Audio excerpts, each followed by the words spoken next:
Yo, what's up guys? For today's video nga pala, ito tamang stretching muna tayo dito guys. So, ito nga pala, kahit mga 15 minutes, 10 minutes, or 5 minutes kayo mag-stretching, ang mahalaga, nag-stretching muna kayo guys bago kayo mag-jogging or tumakbo guys. So, yung last video nga pala natin about sa ano nga pala yon, ang importante simulan nyo kahit wala kayong masyado mga gadgets or kaya wala kayong running shoes. Ang importante mag-walking muna kayo.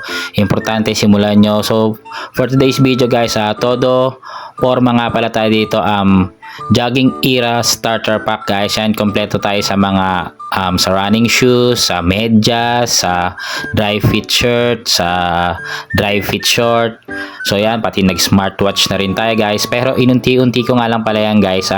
Isa-isa ko lang binili yan sa TikTok, sa Shopee guys, hanggang sa makompleto. Kasi may advantage din nga pala yan guys. Syempre pag bumili ka ng running shoes guys, so na-experience ko itong Stiff X na to guys, malambot sa paa. Ganun pala pag running shoes compare mo sa basketball shoes guys. So ito, tinesting ko yan, na-breaking ko na to guys. So nag-enjoy ako, ang lambot sa paa, ang sarap gamitin, di ba?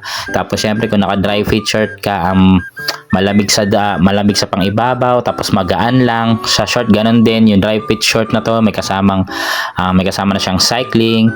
So ganun pa rin guys. So ito, padilim na. Ang bilis nga pala dito guys. Naka 3 kilometers na agad ako dito, tapos pawis na ako dito guys. Pero hindi tulad dati, nag-enjoy na ako ngayon.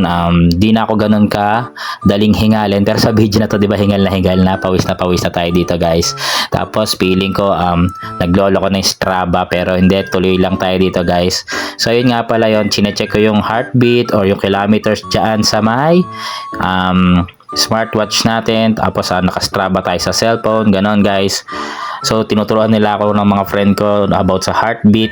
So hindi ko naman ginagamit talaga yun. So tinetesting na rin natin, di ba? Nandiyan, tapos may flashlight. Yun, pag nasa madilim ka, bubuhay mo yung flashlight dun sa smartwatch mo guys. So malaking tulong din naman yung mga gadgets. Pero kahit wala, sabi ko nung una, so importante simulan nyo guys. So yun na nga. Habang naglalakad-lakad tayo dito guys, naisip ko talaga kung tama pa ba itong ginagawa natin. Pero syempre, di ba, exercise to, mas maganda na to kaysa magbisyo. So continuous pa rin tayo, hindi na tayo nag-yoyosi or ninigarilyo guys. So tamang shot na lang tayo pagka may okasyon guys. Pero ito, enjoy nyo lang, exercise lang.